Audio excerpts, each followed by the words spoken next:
of the population opposes employment discrimination. They oppose denying people the basic human right to work, to earn a wage free of harassment and discrimination.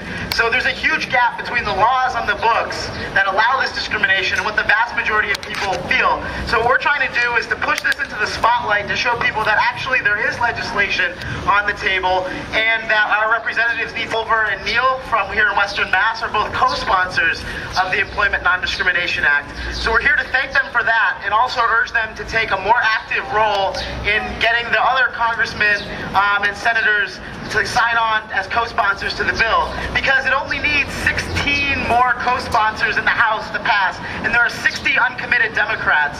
And in the Senate, it only needs 14 more co-sponsors, and there are 16 uncommitted Democrats in the Senate as well. So without any more Republican support than there already is, and there's a few Republican co-sponsors, this bill can pass and Obama can sign it now, but it's not going to happen automatically. They've been sitting on this since 1994 when it was first introduced, and in 2007 when trans rights were added to it. A few months later it was dropped, and that's unacceptable. We must include transgender rights in the Employment Non-Discrimination Act, or we don't want it at all.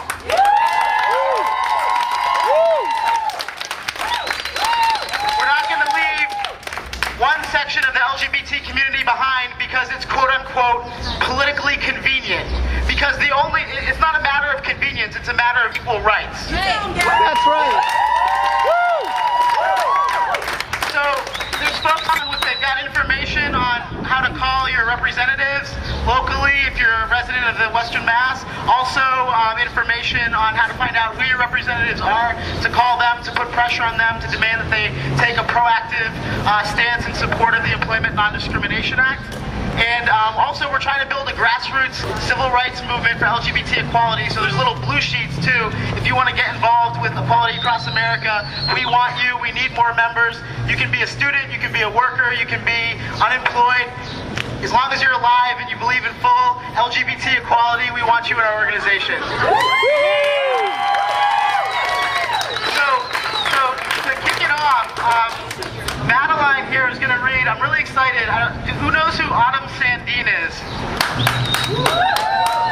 So Autumn Sandine is a veteran of the First Gulf War.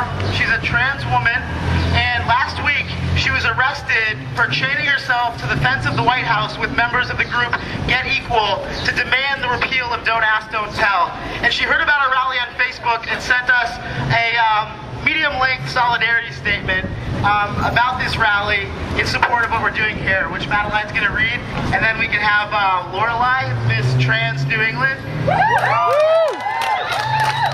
give some words, and then, if folks want to come up, say some things, talk about how we can win, not just ENDA, but full LGBT equality, feel free to come on up. So I'm going to turn it over to Madeline.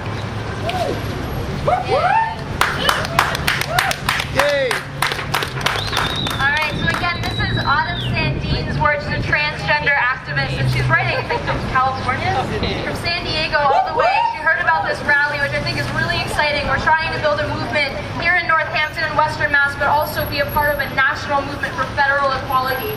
So she said transgender people, as well as trans people, significant others, friends, families, and allies have been arguing for years for equality under the law.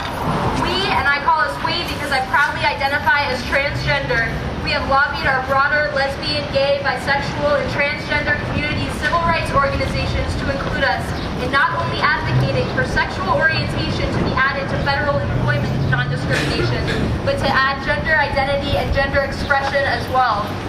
By 2004, all of these civil rights organizations had stated that at a minimum, they would not support any federal employment legislation that did not include protections for gender identity and gender expression.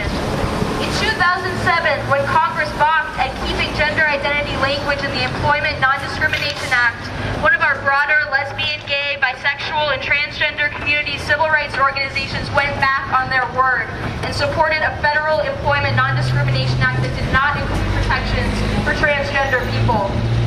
Never again will we trust that the broader community civil rights organizations will always speak in defense of our trans community's behalf.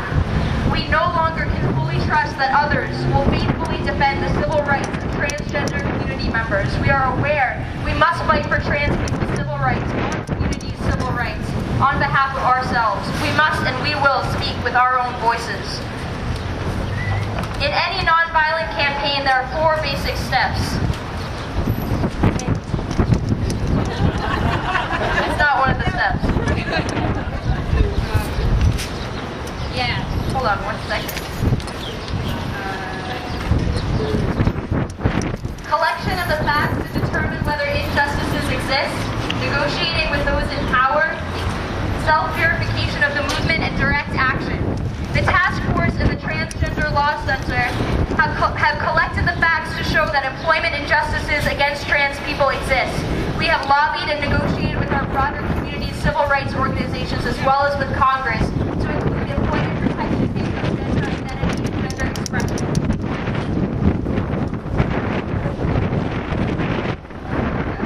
And yet, we have not yet seen Congress vote for our community's employment-related civil rights. We have purged ourselves, our broader lesbian, gay, bisexual, and transgender community of those who will not fight for civil rights based on gender identity and gender expression, with the same lust for civil rights based on sexual orientation. We have gone through all these steps in a push for civil rights for all lesbian, gay, bisexual, and transgender people in our United States of America.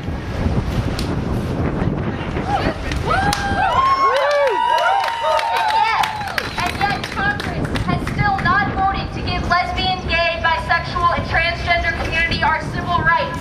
Well, now it's not only time to redouble our efforts in lobbying our own Congress people into passing a fully inclusive Employment Non-Discrimination Act, but it is also time for direct action. It is time for public rallies like this one right here. It is time for nonviolent civil disobedience. We need to create a tension that tells our Congress people that there is an urgency of now in our push for our employment civil rights on a national level. When it comes to employment protections for all LGBT people, we must send the message to Congress that we will no longer are willing to wait, nor are we willing to take the tranquilizing drug of incrementalism. No more.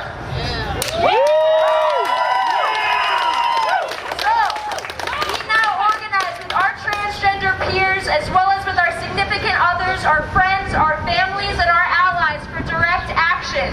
Adhering to the precepts of nonviolence, we need to be prepared to have our opposition and police treat us horribly. To be prepared for our opposition calling us impersonators, she-males, and shims, and even it. And then we must be prepared to suffer even worse indignities than name-calling at the hands of others. That our civil rights are important enough to non-violently fight tooth and nail for. Our civil rights are worth sacrificing for. We have justice on our side. Let me close with this thought by the great civil rights champion Cesar Chavez. We are confident. We have ourselves. We know how to sacrifice. We know how to work. We know how to combat the forces that oppose us. But even more than that, we are true believers in the whole idea of justice. Justice is so much on our side that justice is going to see us through. Yeah.